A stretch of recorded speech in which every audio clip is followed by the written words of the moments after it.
తెలియజేస్తున్నాం. మా ముందు ఎంతోమంది పెద్దలు ఉన్నారు.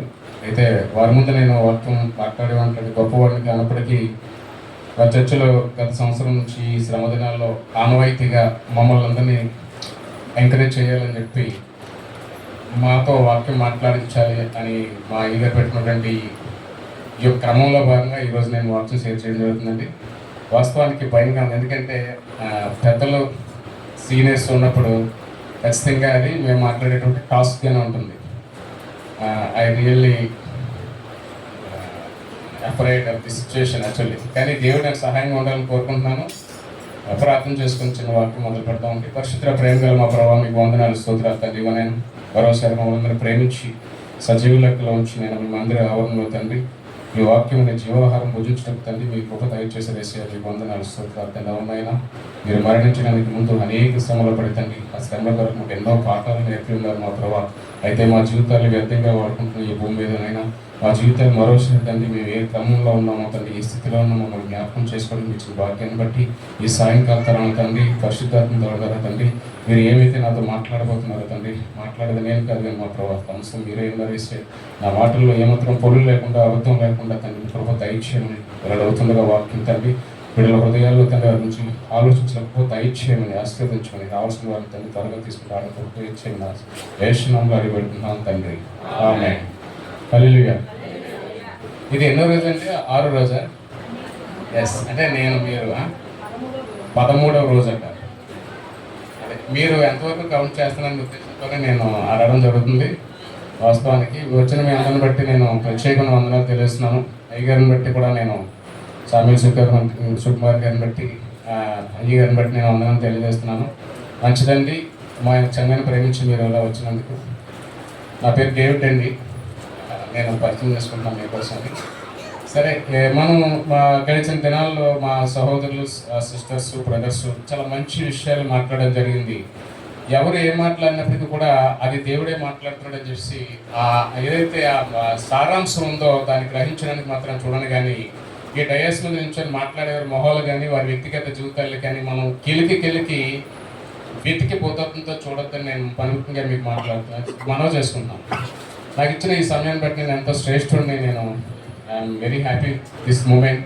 అయితే నేను మీతో మాట్లాడిపోయే విషయం ఏంటంటే, మనకి అనేక సందర్భాల్లో అనేక రకంగా బోధించబడతాం.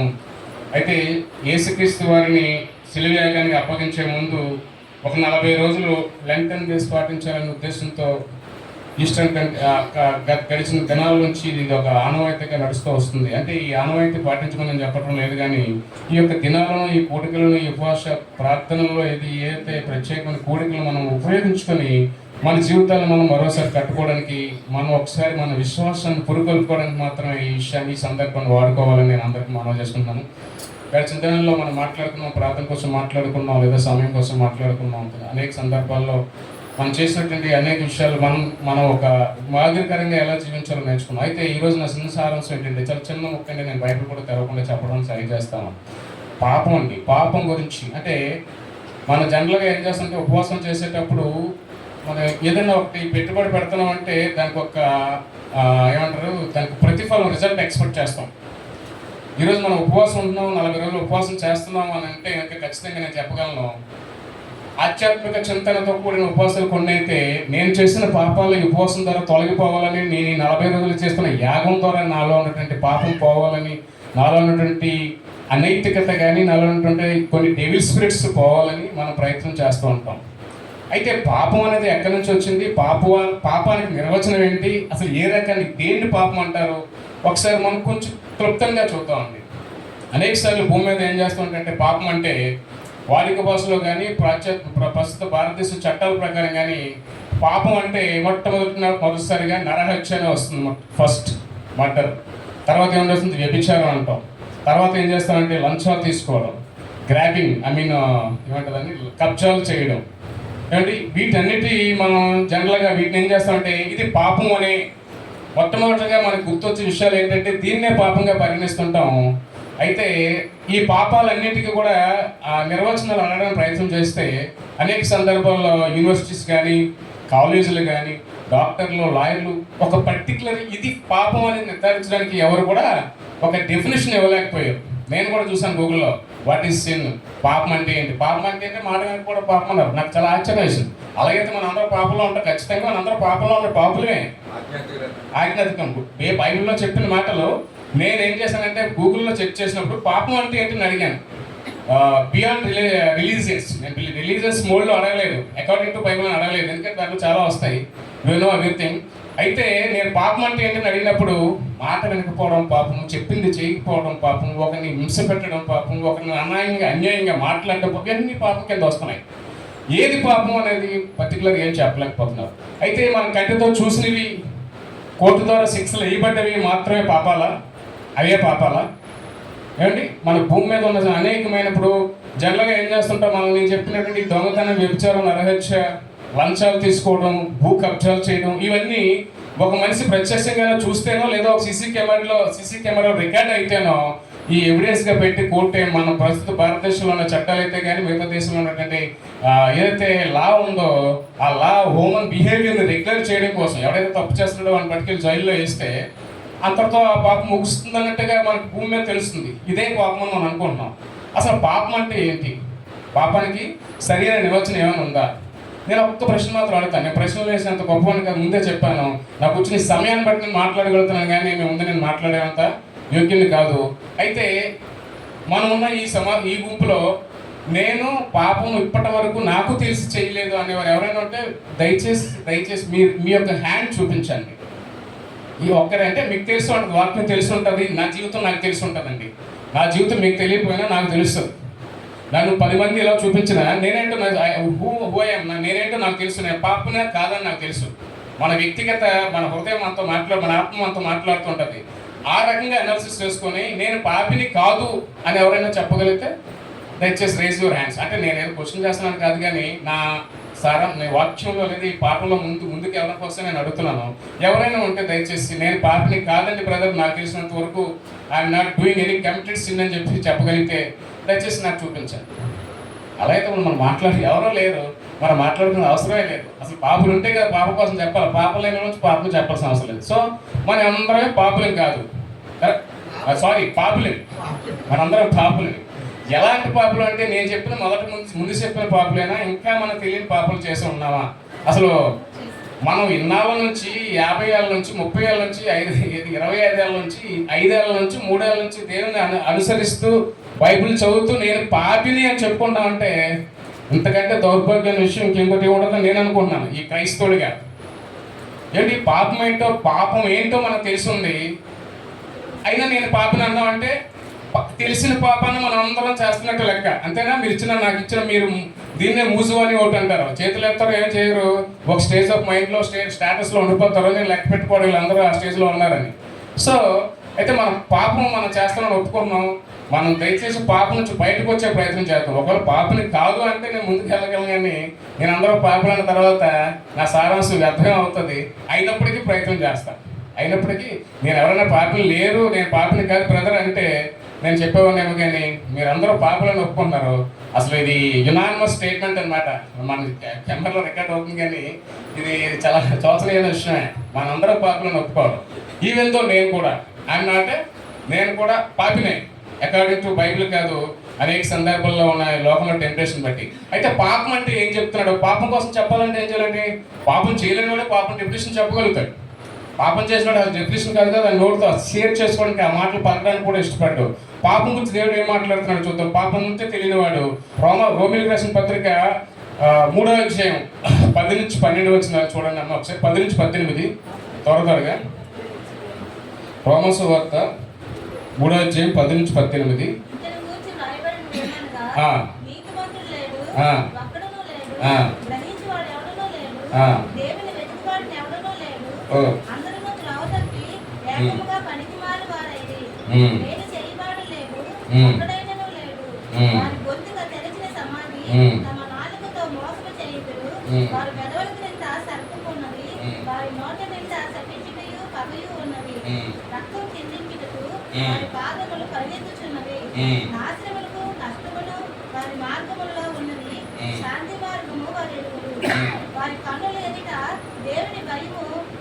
చాలు, వారి కన్నులు ఎదుట దేవుని భయం లేదు. ఇది మీరందరూ చదివినా చూసున్నా నేను ఇంకొకసారి వాక్యం కోసం చెప్పాల్సి లేదు. ఎవరు పాపలో దేవుడికి చాలా స్పష్టంగా మాట్లాడుతున్నాడు. మొట్టకి 11 చూద్దామండి. నీతిమంతుడు లేడు, ఒక్కడనూ లేడు, గ్రహించువాడునూ లేడు. చివరిగా అంటారు దేవుడు 18 వారి కన్నులు ఏదైతే దేవుని భయమే లేదట. అంటే మీరంతా చదవండి, నేను వివరించడానికి సమయం లేదు. కానీ ఏమంటాడు దేవుడు కూడా మనం చెప్తున్నాడు. అంటే మన దేవుడి చాలా అంగీకారంగా అనేది దేవుడు చెప్పాడు. మనకి దేనికో స్టేట్మెంట్ ఇచ్చాడు. అరే వీళ్ళంతా ఎదవలరా అంటే ఎదవలుగా బతుకుమనే, అంతే కదండి దేవుడు అదే చెప్తున్నాడు కదా. అకార్డింగ్ టు బైబిల్ ఏమంటాడంటే ఆయన నీతిమంతుడు ఒక్కడూ లేడని చెప్పి మనం కూడా అదే స్టేట్మెంట్, నీతిమంతుడు ఒక్కడూ లేడని చెప్పి మనం ఎవరు కూడా చెవి రైట్ చేయడం కూడా ఇష్టపడలేదు. మనందరూ పాపులుగా ఉన్నాం. అయితే నీతిమంతుడు ఒక్కడూ లేకపోతే ఆదివారం ఈ సమాజాలు చర్చిలు ఎలా నిండిపోతున్నాయి, ఆదివారం లేదా శుక్రవారం మసీదులు ఎలా నిండిపోతున్నాయి. అనేక సందర్భాల్లో ఈ పండగల టైంలోనూ ప్రత్యేకమైన దినాల్లోనూ గుళ్ళు గోపురాలు ఎందుకు కిరికిరిలాడుతూ అనేక సందర్భాల్లో మీరు మన పలాస కాశీపుకు చూసినట్లయితే ఒక ప్రత్యేకమైన పర్వదినం అని చెప్పేసి చిన్న గుడికి అత్యధిక మంది జనాలు వెళ్ళి తొక్కిసలాట్లో చనిపోయారు. అంటే వీళ్ళంతా నీతిమంతులు కాదా? వీళ్ళంతా నీతిమంతులు కాదనా? ఇప్పుడు మనందరం ఇక్కడ కూర్చున్నాం, మన ముందే స్టేట్మెంట్ ఇచ్చేస్తాం మన పాపులు అని, అది వేరే విషయం అనుకోండి. అయితే నీతిమంతులు కానివారు వీళ్ళంతా వెంబడిస్తున్నారా? సంఘాలు వెంబడిస్తున్నారా? గుళ్ళు వెంబడిస్తున్నారా? చర్చిలు మసీదులు వెంబడిస్తున్నారా అంటారా? వీళ్ళంతా నీతిమంతులు కాదా? అదే చెప్తుంది బైబిల్. దేవుడు అదే మాట్లాడారు. ఎవడనూ లేదట. ఎవరు చిన్న పెద్ద ధనిక పేద ఏంటి, సినిమాల్లో ఉన్నాడు, రాజకీయాల్లో ఉన్నాడు, సీరియల్ తీస్తున్నాడు, వ్యాపారం చేస్తున్నాడు, కిల్లి కొట్టాడు ఏంటి, నల్లోడు తెల్లోడు, చివరికి గింజ తాగేవాడు, బెంచులో దిగేవారు కూడా ఎవడో కూడా నీతిమంతులు లేదని బైబిల్ చెప్తున్నారు. అసలు ఏంటి ఎంత స్పష్టంగా దేవుడు మాట్లాడుతున్నాడు? నీతిమంతులను ఒక్కడం లేడు. వీళ్ళంతా ఏం చేశాడంటే దేవుని యొక్క ఇస్తున్నట్టు ఆయన ఇచ్చిన మహిమను కోల్పోతున్నారండి. ఏంటి, నీతిమంతులు ఒక్కడం లేడు, గ్రహించుకోవడం ఎవడూ లేడు, దేవుని వెతుకోవడం ఎవడనో లేడు, అందరూ త్రోవ తప్పి ఏకముగా పనికి వాళ్ళు అనేది మేలు చేయవాడు లేడు, ఒక్కడైనను లేడు. వారి గొంతుగా తెరచిన సమాధి, తమ నాలుకతో మోసం చేయదు, వారి పెదవుల కింద సర్ప విషం ఉన్నది, వారి నోటి నిండా శపించటకు పదవి ఉన్నవి, రక్తం చిందించటకు వారి పాదములు పరిగెత్తుచున్నవి. అంటే వీరంతా చేస్తున్నవారు కాబట్టి ఆయన ఏదైతే చెప్తున్నాడో మన నోట్లో సర్ప విషం ఉందండి. వారి కన్నులు మంచివి కాదు, వారి చెవులు మంచివి కాదు. ఎందుకంటే వాళ్ళు దేని ప్రత్యేకమైన మంచివి ఉండడానికి మంచి చేయడానికి ఇష్టపడటం లేదు. కాబట్టి ఈ కోవలో ఉన్నవారిని వీళ్ళంతా ఏ ఒక్కరో నీతిమంతులు కాదు, ఎవరు కాదు అంటారు. నేను ముందుగా చెప్తున్నాను, దేవుడు బైబిల్ రాసింది ఈ ట్రూ గాస్పెల్ ఫెలోషిప్లో రక్షణ పొందిన వారికి మాత్రమే కాదు. ఈ భూమి మీద ఏదైతే ఆయన భూమి సృష్టించుకున్నారో ఈ నరవులందరినీ, ఏదైతే నరమానవులు ఎవరైతే ఉన్నారో ఈ ప్రపంచం మొత్తం మీద సుమారు 720 కోట్ల మందికి అందరికీ సంబంధించిన వాక్యం ఇది. ఎవరైతే దేవుని ముందుగా ఎరిగి బాప్తిసం తీసుకొని రక్షణ పొంది ఉన్నారో వారి వాక్యాన్ని ఫాలో అవుతున్నారు. లేదు కానీ దీనివల్ల నీకోసం చేతులు చాపుకొని కూర్చున్నారు, నీకోసం నా కోసం కదా, ఇంకనూ రావాల్సిన వారు, ఇంకనూ రక్షణ పొందాల్సిన, ఇంకనూ పాపంలో తిరుగుతున్నారు, ఇంకనూ సినిమాలు థియేటర్లో తిరుగుతున్నారు, ఇంకనూ నోటితో అబద్ధాలు చెప్తున్నారు. అందరి కోసం ఈ 700 భూమి మీద ఉన్న ప్రతి ప్రాణికి, ఆత్మ కలిగిన ప్రతి ప్రాణికి రాయబడిన బైబిల్ మాత్రమే. సో మనం ఆ బ్రాడ్ వ్యూలో చూడొచ్చు. నీతిమంతులను ఒక్కడునూ లేడు, వారి నోటి ఎదుట దుర్మార్గమైన పనులు చేస్తున్నారు, దేవుడైన భయం లేకుండా పోతుందట. కాబట్టి ఏ ఒక్కడనూ లేడు, అందరూ పాపం చేస్తున్నారు. అయితే ఏ రకమైన పాపం చేస్తున్నారు వీళ్ళు? ఏ రకమైన పాపం చేస్తున్నారో మనం చూసినట్లయితే 1 యోహాను 3:4 ఒకసారి చూడండి అమ్మా. ఇందాక అయ్యగారు చెప్పింది, ఆజ్ఞ అతిక్రమమే పాపమురా, పాపం చేసేవారు ప్రతివాడును ఆజ్ఞ 1 యోహాను 3:4 పాపము చేయ ప్రతివాడును ఆజ్ఞను అతిక్రమించును. అవునండి, ఆజ్ఞ అతిక్రమమే పాపము, పాపములను తీసివేయటకే. చాలు ఆజ్ఞ అతిక్రమ పాపం చేయవాడు ప్రతివాడును ఆజ్ఞ అతిక్రమిస్తాడట. అంటే పాపం చేయడమే ఆజ్ఞ అతిక్రమించడం. ఈ రెండింటిలో చూసినట్లయితే మనం ఖచ్చితంగా ఏ ఒక్కడు నీతిమంతులు లేదన్నాడు కదండి. ఏంటని అంటే చాలాసార్లు మనం వింటూ ఉంటాము, ఆజ్ఞ అతిక్రమ పాపం. ఏంటి ఆజ్ఞను మనం చూడాల్సిన అవసరం ఉందన్నమాట. అనేక సార్లు మనం వింటాం కానీ అదొక పాటలాగా, ఘంటసాల గారి పాటలాగా, ఎస్పీపీ పాటలాగా వినేసి తెలుసు, మనకి ఆ వాక్యాన్ని తెలుసు, వింటాం, దాని సారాంశం తెలుసు, అనేక సార్లు వినంటాం, అనేకసార్లు నోట్ చేస్తుంటాం. కానీ మనం ఆ వాక్యాన్ని ఫీల్ అయితే నీ హృదయంలో తీసుకొని ఎప్పుడు తీసుకోవాలి? ఎప్పుడో కాదు, ఇక్కడ కూర్చున్నప్పుడే, నీ సీట్లో కూర్చున్నప్పుడే ఆ వాక్యం నీ హృదయంలో ప్రవేశిస్తే ఖచ్చితంగా నువ్వు ఖచ్చితంగా రియలైజ్ అవుతావు అండి. మనం ఒక తీపితో కారంతో తింటాం. ఇప్పుడు తిని గొడ్డు కారంతో నేను ఒక ముద్ద నోట్లో పెడతాను, ఎప్పుడు అబ్బా అంటావు నువ్వు? మూడు రోజుల తర్వాత అంటావా, 3 నిమిషాల తర్వాత అంటావా, గంట తర్వాత అంటావా? ఇమ్మీడియట్లీ యూ కెన్ దాన్ని ఏమంటే రియాక్ట్ చేస్తావు. ఖచ్చితంగా నీ వాక్యం చదివేటప్పుడు మీరు అదే గుర్తుంచుకొని సంఘంలోకి వచ్చినప్పుడు కానీ ఎవరైనా మాట్లాడినప్పుడు ఒక వాక్యం దేవుడు మాట్లాడుతున్నాడు. ముందే చెప్పాను, మేము మాట్లాడేది మేము కాదు, పరిశుద్ధాత్మ దేవుడి ద్వారా మాట్లాడి ఎలాంటి వచనమైనా బహుశా వాక్యాన్ని నేను అద్భుతంగా ఉండకపోవచ్చు, అద్భుతంగా చెప్పలేకపోవచ్చు, కానీ సారాంశం నీకు తెలుసు. Because you are also senior Christian. నేను మొన్న చెప్పాను, చైల్డ్ క్రిస్టియన్గా ఉండొద్దు, మేజర్ క్రిస్టియన్గా ఉండండి, అన్వేషించండి వాక్యాన్ని అని. ఆ వాక్యాన్ని నువ్వు ఫీల్ అయితే ఖచ్చితంగా నీకు ఆ వాక్యం అర్థం తెలుస్తుంది. నువ్వు నాతో కనెక్ట్ అవుతావు. నాతో కనెక్ట్ అవ్వడం మీన్స్ వాక్యంతో కనెక్ట్ అవుతే దేవుడు మాట్లాడుతున్న దాంతో కనెక్ట్ అవుతాం. నేను అదే చెప్తున్నా, వాక్యం చెప్పినప్పుడు దాన్ని ఫీల్ కండి. ఆ వాక్యాన్ని మనం ఫీల్ అయ్యి దాన్ని మనం ఇన్వాల్వ్ చేసుకుని అడాప్ట్ చేసుకుంటే ఖచ్చితంగా దేవుడు మనతో మాట్లాడతాడు. మనం సెర్చ్ చేసుకునే అవసరం ఉంటుంది. వినేసి వెళ్ళిపోతున్నాం అంటే ఏదో నాకు సామెత నాకు తెలియదండి, దాసపల్లి సోదరు ఏదో అంటారు, అది నాకు తెలియదు. బట్ అలా ఉండొద్దు, వాక్యాన్ని ఫీల్ అవ్వండి. ఫీల్ అయితే దేవుడు మనతో ఖచ్చితంగా మాట్లాడతాడు. ఈ ఆజ్ఞ అతిక్రమమే పాపం అన్నాడు. ఈ ఆజ్ఞ ఏంటనంటే దేవుడు తన స్వరూపం చొప్పున భూమి మీద మనుషులు చెక్కుకొని మనుషుల్ని సృష్టించుకొని ఈ మనుషులందరికీ ఆయనకు కోరిక ప్రకారం బ్రతకాలని కొన్ని ఆజ్ఞలు పెట్టుకొని ఉన్నాడు. వీళ్ళందరూ ఆయన ఆజ్ఞల లోపల బ్రతుకుతూ పెరుగుతూ పెద్దవారైతూ జీవిస్తూ ఆయన్ని కొలవాలని, ఆయన కొలవడం ద్వారా అనేక కార్యక్రమాలు చేసి ఆయన నామాన్ని మహిమ తీసుకురావాలని, ఇలా బ్రతకాలని దేవుడు ఆయన ఆజ్ఞలు సృష్టించి మనుషులు సృష్టిస్తే ఈ దేవుడికి తగ్గి ఉండాల్సిన ఈ ప్రజలు ఏం చేస్తున్నారండి, ఏమనుకోకండి నేను తగ్గేదేలే అంటాడు. అంతే కదా, మనుషులందరూ ఎలా ఉన్నారంటే నేను తగ్గేదేలే అన్నాడు. పాపం చేశాడు. మీరు ఆ విషయం తెలుసో తెలీదో, ఆ పర్టికులర్ సినిమా చూసారో లేదో మీకు తెలియదు, కానీ మీ సినిమాలు చూడడం వల్ల అయినప్పటికీ మీకు మొబైల్ ఫోన్లు ఉంటే మీ దగ్గరికి వస్తాం ఏమండి. నేను తగ్గేదేలే అంటాడు. ఖచ్చితంగా మాట్లాడుతున్నాను. దేవుని కింద, దేవుని ఆజ్ఞల కింద లోబడాల్సిన వాడు, తగ్గి ఉండాల్సిన వాడు, దేవుని మాత్రం ఆరాధించిన వాడు, ఏ పాపము చేయకూడదన్నవాడేమో మనోడు ఏం చేసి తిరగబడి నేను తగ్గేదేలే అన్నాడు. ఆజ్ఞ అతిక్రమం కదండి. ఈ రకంగా ఆజ్ఞలు అతిక్రమించిన ప్రతివాడును పాపంలోకి వస్తాడట. నేనేం చెప్తున్నానంటే భూమి మీద పాపం చేయకుండా, వ్యభిచారం, చెడుతనము, దొంగతనము, కబ్జాలు చేయకుండా బ్రతకడం మాత్రమే కాదు, కానీ దేవుని ఆజ్ఞ తెలుసుకొని బ్రతకలేకపోవడం కూడా పాపమే. దేవుని యొక్క ఆలోచన తెలుసుకొని మనం బ్రతకలేకపోవడం కూడా అది పాపం కింద దేవుడు మాట్లాడుతాడు. తర్వాత త్వరగా ముందుకు వెళ్దాం. తర్వాత ఈ పాపం ఏమన్నాడంటే రోమిలికి రాసిన సువార్త 14:23 ఒకసారి చూడండి. మనం అనుకుంటాం పెద్ద పెద్ద మటర్లు మానవంగాలు చేస్తేనే పాపం అని, కానీ అవి కాకుండా సింపుల్గా మన పాపంలో పోయి మనం అందరం లేము పాపంలో ఉన్నామని స్టేట్మెంట్ ఇచ్చాం, అది వేరే విషయం. ఎవరైనా నేను పాపం చేయలేదని అనుకున్న వారికి దేవుడు చాలా స్పష్టంగా మాట్లాడుతున్నాడు. రోమిలికి రాసిన పత్రిక 14:23 అమ్మ.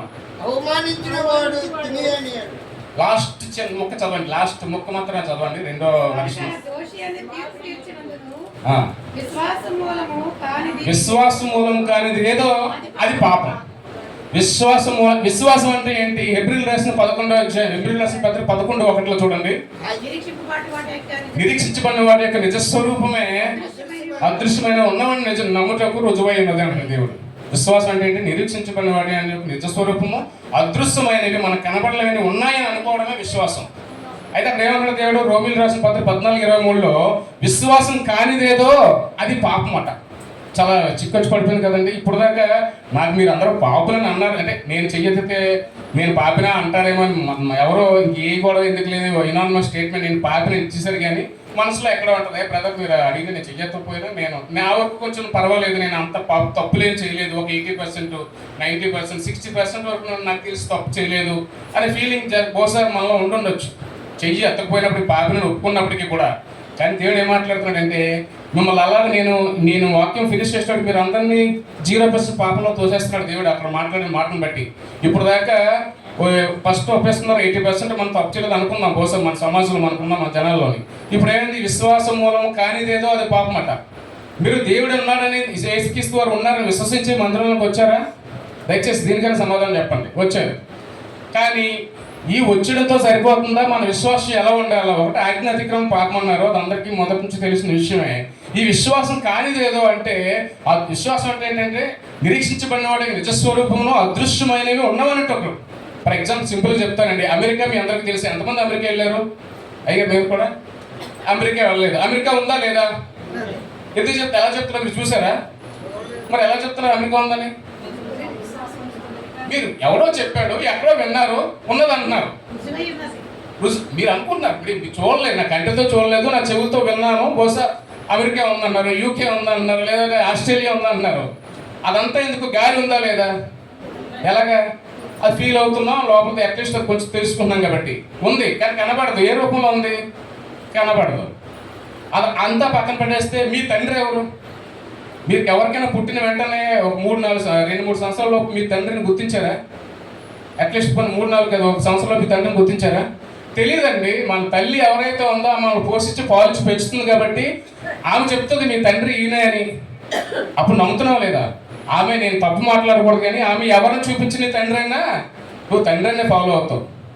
చాలామంది పుట్టుకలోనే మీరు నేను చెప్పను కానీ ఈమె డెలివరీ అవుతుండగా బయట యూకేలో ఫారెన్లో ఉంటారు. ఆయన పాపం రిటర్న్ వచ్చేటికి 2-3 ఇయర్స్ పెద్దోళ్ళు అయిపోయి పేర్లు పెట్టేసి స్కూల్ కూడా వెళ్ళిపోతాం. అప్పుడు వస్తూ ఉంటాడు. అప్పుడు ఆయన్ని ఈమె తండ్రి అని పిలుస్తుందా? పిలుస్తుంది. తన అమ్మ చెప్తుంది. ఈ బాబు ఎలా నమ్మాడు? తను చెప్పడం ద్వారా నమ్మాడు. ఈ విశ్వాసానికి నిజస్వరూపం. నేను చెప్పేది ఏంటంటే, విశ్వాసం అంటే ఏంటిది? మనం ఎందుకని మనందరం అనుకుంటాం, నమ్మకం ఉంచడం, దేవుడి మీద భయపడడం, దేవుడి వాక్యాన్ని గౌరవించడం, ఇవన్నీ విశ్వాసం కాదు. కానీ విశ్వాసం అనేదట నిరీక్షించబడిన వాటికి నిజస్వరూపమే. అదృశ్యమైన వాడిని ఉన్నవాళ్ళు రుజువైన. నువ్వు ఏదైతే లేదని అనుకుంటున్నావు నీ కళ్ళ ముందు, అది ఉన్నదని నమ్మాలి. అదే విశ్వాసం. అనేక సార్లు మన విశ్వాసం ఏం చేస్తామంటే, మనం మైమరుపు కలిగేసి మన విశ్వాసంలో, నేను చెప్పాను కదా, వింటాము, మాట్లాడుతాము, చదువుతాం, కానీ లోపలికి వెళ్ళదు. నువ్వు వాక్యాన్ని ఫీల్ అవ్వాలి. మనం షవర్లో బాత్రూంలోకి వెళ్ళి చల్లే స్నానం చేస్తాను. ఇందా చెప్పాను, ఈ హార్ట్ కోసం వెంటనే అబ్బా అంటామని. చల్లే స్నానం చేసినా ఫీల్ అవుతాం, వెయిట్ చేసినా ఫీల్ అవుతాం. నువ్వు ఒంటి మీద పడి ఈ నురదకి ఫీల్ అయిందానివి దేవుడి జీవగ్రంథం నుంచి ఒక మాట ద్వారా మాట్లాడితే నువ్వు ఎందుకు అలాగా దాన్ని ఇన్వాల్వ్ అయ్యి ఫీల్ అవ్వలేకపోతున్నావు? విశ్వాసం కానిది ఏదో అది పాపం అండి. ఖచ్చితంగా గుర్తుంచుకోండి. మనం వాటి ఉన్నవని నమ్మడానికి దేవుడు 50,000 సంవత్సరాల క్రితం భూమి మీదకి వచ్చాడు. నీ కన్న తండ్రి ఒక ఆయన ఉన్నాడు. ఆయన మిమ్మల్ని అందరినీ సృష్టించాడు. ఆయన ఆజ్ఞ ప్రకారం మిమ్మల్ని బ్రతకమంటున్నాడు. ఆయన మరలా వస్తాడు. ఆయన బ్రతుకు, ఆయన చెప్పిన లైఫ్ స్టైల్ ప్రకారం నువ్వు బతికితే ఆయన మరలా నిన్ను తీసుకెళ్తాడు. లేని ఏళ్ళ నీకోసం నిత్య నరకం ఉందని చెప్పాడు. ఇప్పుడు ఇది నమ్ముతున్నారు లేదా? అంటే నేను చెప్పేది చాన్నాళ్ళ నుంచి మనకు వాక్యం తెలిసిన కాదు, కానీ దేవుడు అంటే యేసుక్రీస్తు పాపాలు క్షమిస్తాడని, ఏ పాపం చేసినా నన్ను క్షమిస్తాడు అని చివరి లైన్లో కూర్చొని పాపం క్షమిస్తాడే అని చెప్పి దేవుడి కోసం వచ్చిన వాళ్ళు ఉంటారు. దాన్ని బట్టి మాట్లాడుతున్న ఏంటంటే, లేదు మనం చూడలేదు, దేవుడిని చూడలేదు, అయినా దేవుడు ఉన్నాడని నమ్మాలి. నరకం చూడలేదు, అయినా నరకం ఉందని నమ్మాలి. అలా నమ్మకపోతే, ఆ విశ్వాసం లేకపోతే నువ్వు పాపివే. దేవుడు మనం చూసి వచ్చాడు ఏంటి బ్రదర్? దేవుడు అన్నీ మనం చూస్తాడు ఏంటి బ్రదర్? ఎవరు చూస్తాడు బ్రదర్? ఇలా చేతిలో ఇలా చేతి పెట్టేస్తే ఎవరు చూస్తాడు బ్రదర్? లేసి ఒకసారి చిన్న సెల్ ఫోన్లో చిన్న పెట్టి చూసేస్తే లేదు. విశ్వాసం అనేది నీకు లేకపోతేనే ఈ మాట వస్తుంది. మీ అందరికీ దేవుడైన దేవుడు చెప్పాను కదా, ఆజ్ఞాతిక్రమ పాపము, విశ్వాసం కానిదేదో అది పాపము. ఇంకొంచెం మనం ముందుకెళ్తే యాకోబు 4:17 చూడండి అమ్మ ఒకసారి. యాకోబు పత్రిక 4:17.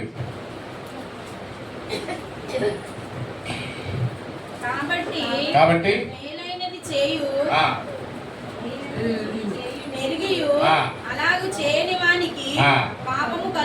హల్లెలూయా. మేలైనది ఏదో అది చెయ్యకపోతే పాపం అటండి. What is good, what is help, అది నువ్వు చెయ్యకపోతే పాపం అట. ఇందాక నేను అన్నట్టు 80% నేను పాపం చేయలేదు అనుకున్నారు. విశ్వాసం కానిది ఏదో అది పాపం అన్న తర్వాత 80-60కి వచ్చేసింది. ఇప్పుడు మెయిల్ అనేది చేయని అది పాపమే అంటే 40కి వచ్చేసాం. ఎందుకంటే మనందరికీ తెలుసు, ఎంతో ప్రేమ వచ్చిన మాట్లాడతాం, ఎంతో ప్రేమగా పలకరిస్తాం, ఎంతో ప్రేమగా ప్రైజ్ లార్డ్ చెప్తుంటాం. అసలు ప్రతి ఇంటికి వెళ్ళి మనం మర్యాద కోరుకుంటుంటాం. కానీ ఎవరికైనా చిన్న పావలా సాయం చేయాలని అనిపిస్తే, ఎవరికైనా మనకు మేలైనది, పోనీ నేను సాయం అనట్లేదు, మేలైనది ఒక వ్యక్తి తప్పు చేస్తున్నాడు, అది తప్పు కాదు అనేది. ఫర్ ఎగ్జాంపుల్, నేను అభియాన ఆ కుర్రాడు ఉన్నాడు, ఆయన ఒక సమ్ చేస్తున్నాడు, నేను పక్కన కూర్చున్నాను, ఆయన చేసేదంతా తప్పే. నేను పక్కన, నాకు తెలుసు ఆ స్టెమ్కి 4 స్టెప్స్ ఉంటాయి, అప్పుడే ఆన్సర్ ఖచ్చితంగా దొరుకుతుంది. ఆయన మొట్టమొదటి స్టెప్లోనే పక్కన ట్రాక్కి వెళ్ళిపోయాడు. ఆయన పేజీలు నింపేసినా ఆన్సర్ రాదు. నాకు తెలుసు, పక్కనే ఉన్నాను. అంటే ఆ జీవితం అలా బతుకుతున్నాడు, కానీ నేను కరెక్ట్ చేయడానికి ఇష్టపడటం లేదు. ఎందుకంటే అది మెయిలైంది. మనం ఇప్పుడు ఏం చేస్తామంటే, మన అబ్బాయికి ర్యాంక్ రావాలి, అడిగి ర్యాంక్ రాకూడదు, అంతే కదండి. కొంచెం 0.5 అన్నా మనకే ఎక్కువ రావాలి తప్ప అడిగి రాకూడదు. అంటే మెయిలైనది ఏదో అది చెప్పేది. ఎలాంటిదంటే, అనేక సందర్భాల్లో మనం ఇవ్వడానికి ఇష్టపడము, లేదా వాడికి మంచిది చెప్పడానికి ఇష్టపడము. జనరల్గా ఎలా ఉంటుందంటే, వాడు ఏడిస్తే మనం చిందులు వేయాలని, వాడు మూలిగితే వాడికి మందు వేయాలని, ఏంటి వాడి నాశనం అయిపోతే మనం నాన్ వెజ్ తినాలని, ఇవన్నీ పనికిరావు. నేను ఎందుకు చెప్తున్నాను విషయాలు, పగవాడంట ఏమైనా దెబ్బ తగిలి వాడు నాశనం అయిపోతే అదే రోజు మనం బిర్యానీ అనుకుంటాం కదండి. ఈ మెయిల్ అనేది ఏదో చేయడానికి ముందుకు రాకపోతే, నేను చెప్పాను, నువ్వు నరహత్య చేయలేదు, వ్యభిచారం చేయలేదు, దొంగతనం చేయలేదు, కబ్జాలు చేయలేదు, లంచం తీసుకోలేదు, కానీ ఇవన్నీ మనం కమిట్ అయి ఉన్నాం కదండి. పాచిపోయిన ఫుడ్ కూడా పని మనిషి వస్తే ఏమో ఒడియాలు పెట్టుకుందాంలే అని మనం ఏదో అడుగుతూ ఉంటుంది. దేవుడు పంపిస్తాడు నీ దగ్గరికి, అమ్మ ఏమైనా ఉంటే పెట్టండి అమ్మ, అమ్మ ఏమైనా బట్టలు ఉంటే ఇవ్వండి. నేనే చెప్తాను, నేను ఎవరిని ఎగ్జాంపుల్ తీసుకురాను. మా ఇంట్లో కబోర్డ్స్ సరిపో, ప్రతి క్రిస్మస్కి మేము చెత్త అంతా కొనేస్తాం. బాధపడుతూనే ఉంటాను, ఈ చెత్త మీద ఎందుకు ఇన్వెస్ట్ చేస్తున్నానని. ఎందుకంటే పిల్లలు పెట్టలేరు, ఆ ఒక్కరోజు ఆదివారం వేస్తారు. ఆదివారం కొత్తవి తీస్తే కొత్తవి తీస్తే మళ్ళీ మా ఈ ఇస్త్రీ చేయలేము, ఉతకలేము, మళ్ళీ మరకట్లోని రెగ్యులర్గా వాడిని వేస్తూ ఉంటారు. అవి సైజులు చిన్నవి పెద్దలు అయిపోతున్నారు. మనమా గోల్డ్ ఇన్వెస్ట్ చేస్తున్నాం. మన ఎలా ఉండాలి, కవర్ తెచ్చినప్పుడు సీఎంఆర్ కవరే కనబడాలా, పొరపాటు నీ లక్కీయో నీది కనబడితే మన ఇమేజ్ తగ్గిపోతున్న ఫీలింగ్లో ఉంటాం. జనరల్గా నేను అదే చెప్తున్నాను. అంటే బయట వాళ్ళ కోసం కాకపోతే ఇంట్లో మా బామ్మర్దాలు ఉంటారు అనుకో, వీడు ఎప్పుడు చూసినా లో క్వాలిటీ బట్టలు కొనుక్కొస్తాడు అంటారని నేను సీఎంఆర్కే పోతుంటే ఏదో అవుతులే పోతే పోయాం. కానీ ఎవరో పాపం రోడ్డుని తిరుగుతుంటారు, మన ముందే చిన్న చిన్న బట్టలు చిరిగిపోయి ఉంటాయి. మా ఇంట్లో పెద్ద అంటే ఉంటాయి, కబోర్డ్స్ ఇలా తీస్తే పడిపోతుంటాయి. కొన్నైనా ఇచ్చేస్తే బాగున్నాయి. కొన్ని పేదోళ్ళకి కాదు, మా రిలేటివ్స్ ఉన్నారు, మా తమ్ముళ్ళు అనే ఆ పిల్లలు ఉంటారు, మా పాప కోసం తీసిన 2000 3000 గౌన్లు ఇచ్చేస్తామని మాట బయటకు వచ్చేటికి ఇలా వస్తూ ఉంటారు. అంటే నేను చెప్పి మెయిల్ అనేది చేయనేడలా అది ఖచ్చితంగా నువ్వు పాపం చేసినట్టే దేవుడు స్పష్టంగా మాట్లాడుతున్నాడు. ఇంకొంచెం మనం త్వరగా ముందుకెళ్దాం. తర్వాత ఏం చెప్పారంటే యోహాను రాసిన మొదటి యోహాను 5:16 చూడమ్మా, 5:17. మొదటి యోహాను 5:17. సమస్త దుర్నీతియు పాపం అంటాడండి దేవుడు. చాలమ్మా, చాలు. సకల దుర్నీతియు పాపం అట. ఏది పాపం అండి? దుర్నీతి. దుర్నీతి అంటే ఏంటండి? నీతి కానిదే దుర్నీతి. ఎగ్జాంపుల్ అదే ఆపోజిట్ వర్డ్, నీతి కానిదే దుర్నీతి. అండి నేను చెప్పాను కదా, మేలే చెయ్యము. నీతి అనేది ఎక్కడ వస్తుందంటే నువ్వు బ్రతికే బ్రతుకులో, నువ్వు చేసే పనిలో, నువ్వు చదివే చదువులో, నువ్వు వేసే నాట్యమైనా, డ్యాన్స్ అయినా, నువ్వు పాడే పాట అయినా, నువ్వు వేసుకునే డ్రెస్ స్టైల్ అయినా, నువ్వు పలకరించే విధానం అయినా, నువ్వు జీవించే జీవితం అయినా, కూర్చున్నా, నించున్నా, పడుకున్నా, లేచినా, నువ్వు ఏది చేసినా కూడా అందులో నీతి ఉండాలండి. నీతి లేకపోతే సకల దుర్నీతి పాపం కింద దేవుడు ఎంచబడుతున్నాడు. ఎంత దారుణం కదండి. ఇప్పుడు ఏమైంది, 40% నుంచి 20కి వచ్చేసారా? దుర్నీతి కమిట్ ఉంది అవడండి. ఎప్పుడైతే మేలైంది చేయలేదో ఆటోమేటిక్గా అందులోనే ఇమిడే ఉంటుంది దుర్నీతి కూడా. మంచిది, నీతి కలిగి పనిచేయడం మంచిది, మేలైంది చేయకపోతే ఆటోమేటిక్గా మేలైంది చేయనట్టు దుర్నీతి కూడా. దుర్నీతి అంటే వేర్లేండి, మనం సొంతంగా స్వతహాగా మన పాపాన్ని కమిట్ అవ్వడం, తెలిసి కూడా చేయకపోవడం, మనం చేసే లైఫ్ స్టైల్లో, మన బతికే విధానంలో, మాట్లాడే మాటలో ఒక పని, ఈ పని నా హస్తం ఉంటే ముందుకు వెళ్తుంది అనుకున్నప్పుడు వీడు చెయ్యడు. లేదా నేను ఎలా చేస్తే ఆ ఇల్లు పడిపోద్ది, నేను ఎలా చేస్తే ఆ రోడ్డు బ్లాక్ అయిపోద్ది, అది దుర్నీతి అనమాట. రోడ్ అంటే వెళ్తూ ఉంటాండి, ఒక కర్ర పిచ్చోడు ఇలా కర్ర అడ్డు పెడతాడు, వద్దు బ్రదర్ అయితే పెద్ద యాక్షన్ తింది, వెళ్ళేవారు చిక్కడిపోతావు, 3 గంటల పడుతుంది వేపంటారు, కానీ మనం ఏం చేస్తాం, సురువును బండి తిప్పి వెళ్ళిపోతాం. అంతేనా? దుర్నీతి. వాడికి ఏం ఆలోచన ఉండదు. నీతి కలిగినోడైతే అలాంటి పని చేయడు. ఎప్పుడైతే ఆడి అడ్డు పెట్టాడో, ఏదో ఒక భ్రమ కల్పించాడో ఖచ్చితంగా మనం వెనక్కి వెళ్ళిపోతుంటాం. అలాగే సమస్త దుర్నీతి, ఏదైతే నీతి కాలేదో అవన్నీ చేసిన వాడు ఖచ్చితంగా శాపంలో పడతాడు లేదా పాపంలో పడతాడు. ఇప్పుడు మనం 20%కి వచ్చేసాం, ఇంకెవరైనా మిగిలి ఉన్నారని చూద్దాం. ఇప్పుడు చూడండి, మొదటి సమయంలో 12:23 చూడండి. మొదటి సమయంలో 12:23. ఇది చాలా దారుణమైన విషయం అన్నమాట. క్రైస్తవులుగా మనం ఆ 20% జీరోకి వచ్చేస్తారేమో. ఇప్పుడు నేను మీ నిమిత్తము ప్రార్థన చేయుట మానుట వలన యెహోవాకు విరోధముగా పాపం చేసిన చాలండి. ఏమన్నాడు దేవుడు? నా మట్టుకు నేను మీకోసం ప్రార్థన చేయకుండా ఉంటే, నా మట్టుకు నేను నీ కోసం ప్రార్థన చేయకుండా ఉంటే నేను పాపం చేసిన వాడిని. ఎంతమంది అంటే మన సంఘంలో ఎంతమంది సభ్యులు ఉన్నారు? మినిమం 100 కుటుంబాలు ఉంటాయి. 100 కుటుంబాలు, 100 మెంబర్స్ ఉంటారు. 100 మెంబర్స్ మేబీ సోల్స్. ఇంచుమించుగా అనుకున్న కొన్ని దూరం వాళ్ళు, దగ్గర వాళ్ళు, వీళ్ళందరి కోసం విడిచిపెట్టేస్తే పరిచర్య నడిపిస్తున్న వాళ్ళ కోసమైనా, లేదా వాక్యం మాట్లాడుతున్న వాళ్ళైనా, వాక్యం మాట్లాడడం ఏమి హరికథ చెప్పడం ఏం కాదండి.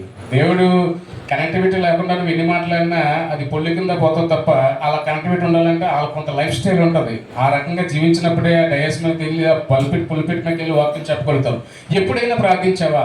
ఎగ్జాంపుల్ అనుకున్నా, ట్రూ గాస్పెల్ ఫెలోషిప్లో ఇక్కడ మెసేజ్ రావడం ఆగిపోయింది. నీ కొండ పొయ్యి మీద ఎక్కలేదంటే 1 రోజు 2 రోజులు 3 రోజులు బతుకుతావు. ఒక మనిషి 11 రోజులు తినకుండా ఉంటే ఖచ్చితంగా హీ విల్ డెడ్. 11 రోజులు నీ ఒంటిలోని లోపలికి ఏమీ వెళ్లకుండా ఉంటే, అది జబ్బు చేతైనా ఉపవాసం చేతైనా ఖచ్చితంగా నువ్వు చచ్చిపోతావు. మరి ఆత్మీయ ఆహారం మనం అనుకున్నాం, మన రాగానే తలుపులు తెరిచి ఉన్నాయి, ఫ్యాన్లు వేసి ఉన్నాయి, అయ్యగారు మొరపెడుతున్నారు, పాటలు పాడడానికి రమ్మన్నారు, ఆటలాడడానికి రమ్మంటున్నారు, రోగుడులు రమ్మన్నారు. లేదు, ఇదంతా జరగలేదు. ఆటోమేటికల్లీ స్పిరిచువల్లీ డెడ్, నువ్వు చచ్చిపోయావు.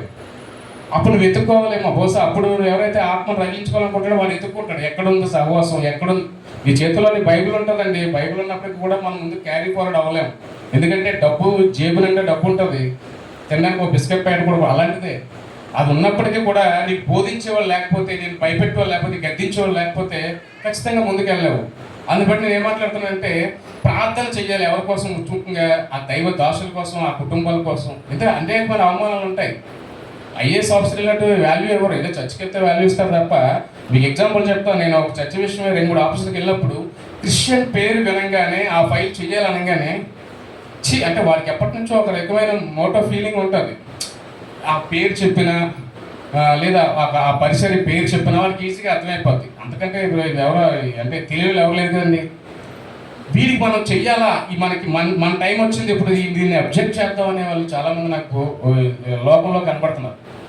ఏమండి అంటే ఎంత దారుణంగా ప్రత్యేక వాళ్ళ మనసులో క్రైస్తవ వ్యతిరేకులు ఎంత నాటుకుపోయి ఉన్నారంటే, అలాంటి మనం ఏం చేయాలి? దేవుడే మాట్లాడుతున్న ప్రార్థన చేయాలి. పరిచయం కోసమైనా, నీ మనుషుల కోసమైనా, నీ సహోదరుల కోసమైనా.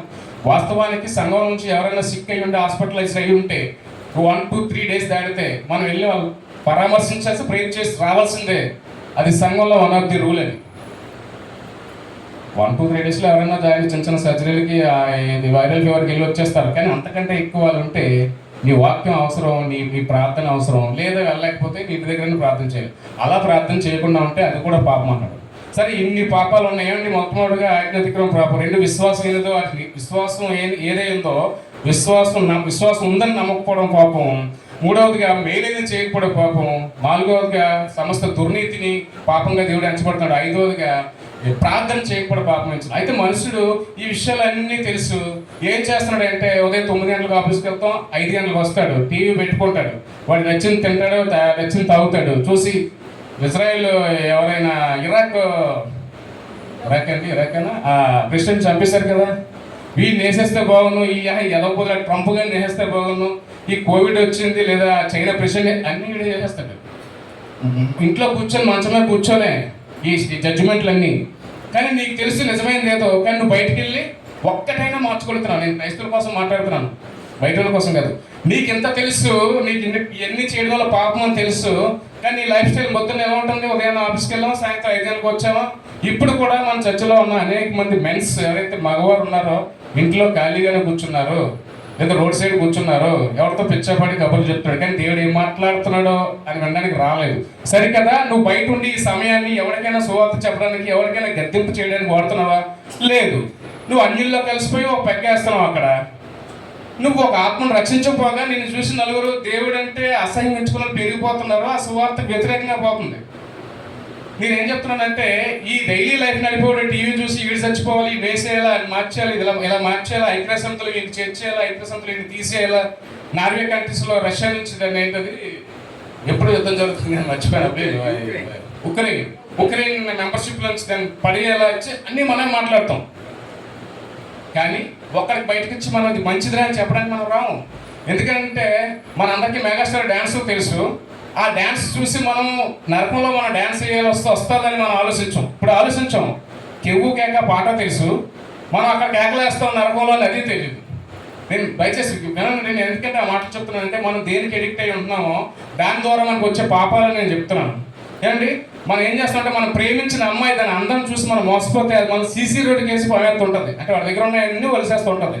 వాడు సమయం తినేస్తుంది, వాడు డబ్బును తినేస్తుంది, వాడు గోల్ ఒకటి ఉంటుంది, నేను సాధించాలి, అక్కడికి వెళ్ళాలి, చేయాలని. ఈ అందాన్ని టంటే రోడ్డుకే స్వామి ఉంటాడు. కానీ ఇదంతా ఏంటంటే పాపం మనలో పాపం మీద తెలుసుకోవడంలో జరుగుతున్న పని. అయితే ఇదంతా దేవుడు ఏమంటే ఈ నేరాలు ఘోరాలు లేదంటే ఈ నరహత్యలు మటన్లు ఒక తప్పు చేస్తాడండి, దాన్ని కవర్ చేసుకోవడం ఇంకో తప్పు చేస్తాడు, దాన్ని ఇంకో తప్పు చేస్తే ఇలా తప్పులు పెరిగిపోయి ఘోరం అయిపోయి ఘోరాలు నేరం అయ్యి నేరం పాపం అయిపోతుందట. పాపం ఏమవుతుంది? పరిపక్వమయ్యి పాపం పరిపక్వయి మరణాన్ని తీసుకొస్తుంది. చూడండి యాకోబు పత్రిక 1:5 1:15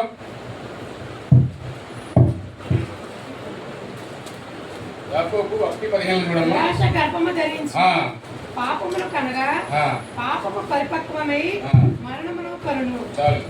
ఇది ఏమవుతుందంటే తప్పు మీద తప్పు మనం కవర్ చేసుకుంటూ ఒకదాన్ని కవర్ చేయడం కోసం ఇంకో తప్పు అలా చేసుకుంటూ పోతే ఈ పాపాలు ఘోరాలు నేరాలు చివరి పాపం అయిపోతాయి. దురాశ, నీకున్నటువంటి దురాశ ఏమవుతుందంటే పాపం కింద మార్చబడేది పరిపక్వై నీ మరణాన్ని, అదే నీ చావు. మనం తీవ్రంగా తెచ్చుకునేది ఏంటంటే అదేనండి. దేవుడు ఏం చెప్తున్నాడంటే ఆయన ఒక ఆజ్ఞ ప్రకారం బతకమన్నాడు. ఆయన చెప్పిందంతా మానేసి మనకున్న ఆశను బట్టి మనకున్న దురాశను బట్టి మనం ఏం చేస్తామంటే సమస్త దుర్నీతికి పాల్పడిపోయి ఈ ఒకదాని తర్వాత తప్పులు చేసుకుంటూ పోయి మనం ఏం చేస్తామంటే దురాశ మనం పెంచుకొని అది పాపం కింద మారిపోయి ఆ పాపం ద్వారా వచ్చిన జీతం మరణం కింద మనం చివరికి అదే కోరుకుంటున్నాం. కానీ దేవుడు ఏం చేశాడంటే ఈ పాపం నుంచి ఈ ఆజ్ఞ అధికం నుంచి మనం రక్షించుకోవడం కోసం తన అద్వితీయ కుమారుని మనకు మళ్ళీ మనం సృష్టించింది ఆయనే. మనం చెడిపోతున్నప్పుడు మళ్ళీ ఆయనే మన ఒక ఏమంటారు అలర్ట్ చేయడం కోసం ఆయన మళ్ళీ నరరూపధారుడే భూమి మీదకి వచ్చాడు. అది చూడండి 1 యోహాను 3:5 దేవుడు ఏం మాట్లాడుతున్నాడంటే ఏ పాపము ఎరిగినా ఆయన మన పాపం తీసివేయడం కోసం వచ్చాడంటే భూమి మీదకి యేసుక్రీస్తు వారు. 1 యోహాను 3:5 చూడమ్మా. పాపమును తీసివేయుటకై ఆయన ప్రత్యక్షమైనని మీకు తెలియను. ఆయన యందు పాపమేమీ లేదు. నీ పాపాన్ని తీయాలంటే, పాపం చెయ్యనివాడు నీ శాపాన్ని కొట్టవేయాలంటే ఆయన పేరు శాపం లేనివాడు మాత్రం చేయగలరు. ఒక పేషెంట్ యోగు గారికి ఒక కాలు లేదు, ఇంకో కాలు లేని నడిపించగలరు? ఆయన నడిపించలేడు. అన్ని సమంగా ఉన్న వాళ్ళే. నీ దగ్గర పాపం లేనప్పుడే నువ్వు పాపం రక్షించగలవు, నీ దగ్గర శాపం లేనప్పుడే నువ్వు ఆ శాపంలో పడ్డవని తీయగలవు. అందుకని తన అద్వితీయ కుమారుని తన ప్రజలు చెడిపోతున్నారే, నా పిల్లలు పాడైపోతున్నారే, వీరందరూ నేనున్న రాజ్యంలో వీళ్ళు చేరలేకపోతారని చెప్పి దేవుడు తన సొంత కుమారుని భూమి మీద పంపించింది. ఎందుకంటే కాగా దేవుడు తన లోకముని ఎంతో ప్రేమించినట, తన అద్వితీయ కుమారుని ఎంతో విశ్వాసించేవాడట నిత్యజీవం పొందుతాడు. అందువల్ల తన కుమారుని భూమి మీద పంపించాడు. ఆ కుమారుని ఎవరైనా విశ్వసించారండి? ఆయన ఎన్నో మాటలు చెప్పాడు. ఎవరైనా విశ్వసించారండి? లేదు. ఎందుకంటే ఆయన్ని కొట్టారు, తిట్టారు, హింసించారు, మొహం మీద ఉమ్ములు వేశారు, కళ్ళ నిండా నెత్తి మీద కిరీటం పెట్టారు, 2 కాళ్ళకు 2 చేతులకు మేకులు వేశారు, పక్కలో బల్లెపోటు పొడిశారు, కంటి నిండా నీళ్లు, ఒంటి నిండా రక్తం, 1 తక్కువ 39 కొరడగా దెబ్బలు, రోమా సైనికులు సుమారు 500 రోమా సైనికులు ఉమ్ములు వేశారు అతన్ని. ఆయన దేనికోసం వచ్చాడు? నిన్ను పాపం చూడిపించడం కోసమే. నువ్వు చేసిన అతిక్రమం వల్ల ఆయన నలగొట్టబడ్డాడు. నువ్వు చేసిన పాపం వల్ల ఆయన గాయం అనుభవించాడు. నువ్వు చేసిన అతిక్రమం ఆయన నలగబడ్డాడు. నీ సమాధానమైన శిక్ష ఆయనలో పడిపోయింది, ఆయన రక్షించాడు. అందువల్ల నువ్వు నిత్యజీవనం రాగలుగుతున్నావు. ఇన్ని చేసిన ఆయన ఈ భూమి మీదకి వచ్చి నిన్ను మార్చడానికి వస్తే ఎవడైనా నమ్మాడండి? నమ్మితే విన్నప్పుడు అండి మనం ఎందుకు ఇలా ఘోషించుకొని మైక్స్ ఇచ్చుకొని ఉన్న పెనగాల్లో ఉన్న 2000 మందిలో 20 మంది 30 మంది ఇక్కడ మనం కూర్చుంటాం. ఇంకా నమ్మలేదు, ఇంకా నిజమైనది ఏదో దేవుడి దగ్గర రాలేదు. అతను అద్వితీయ కుమారుని నేను రక్షించడం కోసం భూమి మీద రక్షించడం కోసం ఆయన వచ్చాడు. కొన్ని ఈ విషయాలన్నీ వింటున్నాము. ఇప్పుడు ఏం చేస్తున్నారంటే మనుషులు ఉన్న వాళ్ళంతా ఏమి తిందుమా, ఏమి తాగుదామా, ఏమి ధరించుందుమా అన్నాడట. లేనివాడు ఉన్నవాడేమో తినుము, తాగుము, సుఖించుము అన్నాడట. ఈ 2 కానీ 3 వాడట ఏమితో తిన్నామా, పడుకుందామా, తెల్లారిందా, తిన్నామా, పడుకున్నామా, తెల్లారిందా, ఇలా ఉన్నారు స్టేట్స్ ఆఫ్ మైండ్లోని. ఈ భూమి మీద ఉన్న ఇహలోక సంబంధమైన ఆశీర్వాదం కోసం పరిగెడుతున్నారు తప్ప నిజమైన ఏదో గ్రహించడం ముందు రావట్లేదు. అలాంటి యేసుక్రీస్తు నీకోసం నా కోసం ప్రాణం పెట్టి ఆయన పొందిన దెబ్బల చోత నీకు స్వస్థత దొరికింది. అంటే ఆయన పొందిన దెబ్బలతో నీకు స్వస్థత, ఆయన కాచిన రక్తం ద్వారా నీ పాప విమోచన జరిగింది, ఆయన పొందిన శిక్ష శిలువ మరణం ద్వారా నీకు రక్షణ దొరికింది. అలాంటి క్రీస్తు మనం ఎక్కడ పెట్టామండి? క్రైస్తవుల పేరుకి. కానీ క్రీస్తు మన జీవితంలో ఉండడు. క్రీస్తుని నేల తొక్కేసి మనం పెరిగిపోతున్నాం. మన డబ్బు ఆర్భాటాలతో, మన సంఘ ప్రేమలతో, మనకున్న నాయకత్వ లక్షణాలతో ఈ కింద పోతున్నాయి, మన పైకి వెళ్ళిపోతున్నాం. కానీ దేవుడు ఈ సమయంలో మాట్లాడేది ఏంటంటే ఆయన నీ సొంత కుమారుని రక్షణగా ఇచ్చి పాప నుంచి బయటకు రమ్మంటే మనం అన్నీ చేయట్లేదు. కానీ అలాంటి క్రీస్తు నీ కోసం నా కోసం భూమి మీదకి వచ్చి అనేకమైన అవమానాలు భరించి, ప్రపంచంలో ఎవరికి లేని చరిత్ర ఎవరికి ఉందని యేసుక్రీస్తుగా ఉంది, తిరిగి 3వ దినాన లేచి ఆయన నేను ఉన్నానని మాట్లాడాడు. అందువల్ల ఆయన ఏమవుతాడంటే ఆయన ఒక లెజెండ్, ఆయన ఒక ట్రెండ్ అండి, ఆయన ఒక మాదిరి మనకి. ఎందుకంటే ఈ భూమి మీద ఈ ప్రపంచం మొత్తం మీద పంచే గుణాన్ని నేర్పింది క్రీస్తు ద్వారానే. మీకు అనేక మిషనరీస్ ఇవాళ వచ్చి సర్వీస్ చేస్తున్నాయంటే ఏ రోల్ మోడల్ లేకుండా ఎవరికి ఆలోచన పుట్టదండి. ప్రేమ పంచింది ఆయన. అసలు క్రీస్తు లేకపోతే ఈ ప్రపంచం మనుగడే లేదు. అది మీరు గమనిస్తే ఈ పంచే గుణాన్ని కానీ లేదా ఆ యొక్క ప్రేమను కానీ పంచింది ఆయనే అండి. కులతత్వాన్ని తీసివేశాడండి, మతతత్వాన్ని తీసివేశాడండి. మతం కాదు ఇది, మార్గము ఏసంటే పరలోకం, ఆ పరలోకం నేనే అని మాట్లాడాడు. కానీ ఇంకా ఈవెన్తో మనం కూడా మీదేం మతం అంటే క్రైస్తవ మతం అంటాం ఖచ్చితంగా. రాసిన రిలీజియన్లో సర్టిఫికెట్లో యువర్ రిలీజియన్, వాడు గవర్నమెంట్ పెట్టిన రూల్ మనం ఏం చేస్తున్నాం అంటే రిలీజియన్ అంటే మతమే, మన క్రైస్తవులు మతం అని ఒప్పుకుంటున్నాం. కానీ దేవుడు ఏం మాట్లాడుతున్నాడు, ఇది మతం కాదు, మార్గం, నిన్ను నీ ప్రాణాన్ని రక్షించడానికి మార్గం అని దేవుడు చాలా స్పష్టంగా అన్నాడు. అయినా మనం వినలేదు. పోనీ ఈ వార్తనంతా ఎవరో నువ్వు నేను 2-3 సువార్త పట్టుకెళ్తావు రోడ్డు మీదకి అన్న, ఇది దేవుడిని నమ్మండి అన్న, మేము అందరం పాపులు అన్నా, మనం పాపం చేసాం, మనం రక్షించబడతాం, దేవుని నమ్ముకుంటే రండి అన్న మనం సువార్తకి వెళ్తే ఏమంటారంటే, ఒరే 100కి ఫోన్ చేయరా, లేకపోతే అన్నకి ఫోన్ చేయరా, వీళ్ళు తన్నరా, జైల్లో వేయరా, ఈయన సెక్స్ అయ్యరా అన్నారు. అంతేగా మనకు ఎదురయ్యి. ఆయన ఎవరండి, ప్రియదర్శన హైదరాబాద్ నుంచి పాస్టర్ గారు వచ్చారు మొన్న, పాదయాత్ర చేస్తున్నారు. దర్శన్ ఏదో పేరు ఆయన పైన. ఆయన మన పాడేరులో ఆయన జస్ట్ మన క్రైస్తవ లైఫ్ స్టైల్ ఎలా ఉన్నాయో, పరిస్థితులు ఎలా ఉన్నాయో చూసి ఒక రెఫరెండం తయారు చేద్దాం అనుకున్నారేమో. ఆయన పాడేరుకి వచ్చేటోడికి మా సంఘాల పర్మిషన్ లేకుండా నువ్వు ఎలా పాదయాత్ర చేస్తావు అనేసి సంథింగ్ ఆయన పేరు, నేను ప్రియదర్శనం. ఆయన రావడం లేదు. వీళ్ళంతా సంఘాలకి క్రైస్తవులే వీళ్ళు. నీలనాల వాక్యం బోధించేవారే, నీలనాలాగా ఈ బైబిల్ ఫాలో అయ్యేవారే. ఆయన ఏమన్నాడు, మేలేది చేయమన్నాడు. ఆయన తప్పేం చేయట్లేదండి. గవర్నమెంట్ వ్యతిరేకించినప్పుడు పాదయాత్ర చేసి క్రైస్తవులు ఎవడో తిరగండి, ఎవడో ఒక డాక్యుమెంట్ చేయింది, ఎవడో తెలుస్తుంది నువ్వు ఎన్ని బాధలు పడుతున్నావు అని. ఈ రెఫరెన్స్ అంటూ ఇవ్వాలి కదా ఎక్కడ దగ్గర. కానీ అలా ఉన్నాయి మన పరిచయాలు. అన్నా నీవు పాపం అన్నా మనం వాక్యం దేవుడిని నమ్ముకుందాం అన్నా మన పాపం నుంచి దేవుడు విడిపిస్తాడన్న సువార్త చెప్తాడే అన్నాడు. ఎవడరా పాపి, నువ్వు పాపి, మీ నాన్న పాపి, మీ అమ్మ పాపి, నీ తోడని పాపి, నీ మేనవాడు పాపి. మేము ప్రతి పండగకి అన్నం పెడతాము, ఎవడన్నా వస్తే బట్టలు ఇస్తాము, ఇంటికి రంగురంగులు బట్టలు వేస్తాం, మేము రంగురంగులు బట్టలు వేసుకుంటాం, తాగినాడు వేస్తే మంచం వేస్తాం, మందు కావాలంటే మందు వేస్తాం, ప్రతి వాడికి అన్నం పెడతాం. మేమేం పాపి, మీరే పాపం అంటున్నాడు. పైగా 100కి ఫోన్ చేయి లేదా అన్నకి ఫోన్ చేయి తనతో అన్నారు. నేను ఒక మాట, నేను ముగించే ముందు ఒక మాట చెప్తాను. ఎవరైతే క్రైస్తవుల్ని అన్యాయంగా వ్యతిరేకిస్తున్నారో, హింసలు పెడుతున్నారో, నేను ఒకసారి స్పష్టంగా చెప్పగలను, మీ ఉడతూపులకు భయపడేది క్రైస్తవ్యం కాదు. అలా అయితే వెస్ట్రన్ ఇండియాలో ఉన్నప్పటికీ పరిస్థితులకి ఇప్పటికీ అప్పటికి ఇంకా దారుణంగా హింసించబడేవారు. అయితే ఈ రోజుకి ఇవాళ ఈ సువార్త ఎక్కడో నా వరకు రాదు. ఈ డేవిడ్ అనేవాడు ఎక్కడ ఉండాలి, నేను ఇక్కడ స్టేజ్ మీదకి రాను.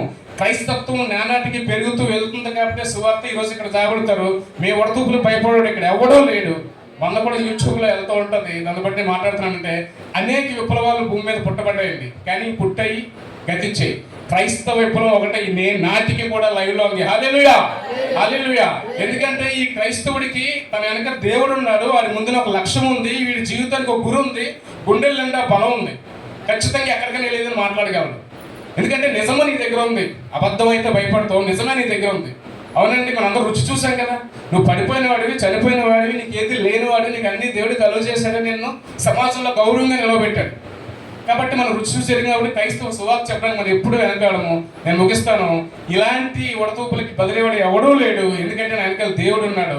చావుడు నా మట్టుకి క్రీస్తే, బతుకుడు నా మట్టుకు క్రీస్తే, చావైనా మేలని దేవుడు పౌలు గారు చెప్పినట్టు అప్పట్లో నుంచి మనంత ఇన్స్పైర్ అయిన పీపుల్ని ఖచ్చితంగా ఏంటంటే ఇలాగ జీవించాలంటే మన పాపం ఏదైతే ఉందో, మనం అనుకున్నట్టు పెద్ద పెద్ద పాపాలు కాదు, చిన్న చిన్న మైనర్ ఇష్యూస్లో కూడా పాపాలు ఉన్నాయి. దాన్ని మనం కరెక్ట్ చేసుకుందాం. నేను ముగిస్తాను. సువార్త విషయమై హింసించేవారు చూడండి, మత్తయి 5. ఈ మాటలు నేను చెప్పి ముగిస్తాను. మత్తయి చూడండి, మత్తయి కొంచెం ముందుకు పైకి వెళ్ళండి. దుఃఖించేవారు ధన్యులు వారు. 13 నుంచా 12 నుంచి చూద్దాం, 3 నుంచి చూడమా, 5:3 నుంచి. ఆత్మ విషయమై దీనులైన వారు ధన్యులు, పరలోక రాజ్యము వారిది. ఓకే. దుఃఖపడువారు ధన్యులు, వారు ఓదార్చబడుదురు. సాత్వికులు ధన్యులు, వారు భూలోకమును స్వతంత్రించుకుందురు. నీతి కొరకు ఆకలి దప్పులు గలవారు ధన్యులు, వారు తృప్తిపరచబడుదురు. కనికరము గలవారు ధన్యులు, వారు కనికరము పొందుదురు. హృదయ శుద్ధి గలవారు ధన్యులు, వారు దేవుని చూచెదరు. సమాధాన పరచువారు ధన్యులు, వారు దేవుని కుమారులు అనబడుదురు. నీతి నిమిత్తము హింసించబడువారు ధన్యులు, పరలోక రాజ్యము వారిది. నా నిమిత్తము జనులు మిమ్మును నిందించి హింసించి మీ మీద అబద్ధ అబద్ధముగా చెడ్డ మాటలు ఎలా పలుకునప్పుడు మీరు ధన్యులు. సంతోషించి ఆనందించుడి, పరలోకమందుండు మీ ఫలము అధికమగును. ఇలాగున వారు పూర్వ దినము నుండి ప్రవక్తలను హింసించిరి. హల్లెలూయా. ఇప్పుడు ఇవాళ నీకేం ఎదురవట్లేదు కష్టాలు క్రైస్తవ సువార్తలో. పూర్వ దినమందు అనేక మంది ప్రవక్తలు కూడా మనుషులు యాక్సెప్ట్ చేయలేదు. మన సంఘం స్టార్ట్ చేసిన పౌండర్ సామ్యూయల్ రాయ్ గారు ఎన్నో కష్టపడి ఉంటారు. మనకి ఆ బహుశా ఆయన ఆత్మకథ రాయలేదు కాబట్టి మనకు తెలియదు, కానీ ఈ సంఘం ఊరికే అప్పుడు గట్టి ఉంటారు. ఇప్పుడు ఎందుకని ఇప్పుడు ఏదైనా లైసెన్స్కి వెళ్తే ఇలా చూస్తున్నారు మా ఊర్లో సంఘం ఉందా అని. అంటే ఎప్పుడూ ఉన్నారు వ్యతిరేకించేవాళ్ళు, కానీ దేవుడు ఏమంటారు, నా నిమిత్తమై నిన్ను హింసించి వారి విషయమే తండ్రి నువ్వు ధన్యుడు అవుతావట, నీకు కిరీటం పెట్టబడుతుంది, పరలోక రాజ్యం నీది. అందుని బట్టి నువ్వు ఏ విషయంలోనూ కూడా ఈ ఉడతూపులు భయపడదు. దయచేసి ఈ పాపం ద్వారా వచ్చే ఈ శాతాన్ని గడి జెండాని విరగొట్టి నీతికి నిజాయితీకి లేదా ఆత్మకు లేదా ప్రేమకు సాదృశ్యుడి యేసుక్రీస్తు జెండాను అందరం ఎగరవేయాలి. మళ్ళీ ఈ పాపాన్ని తుడిసివేయాలని ఈ చిన్న అవకాశం పాస్టర్ గారు వందనాలు చేస్తూ సేవ తీసుకుంటాం.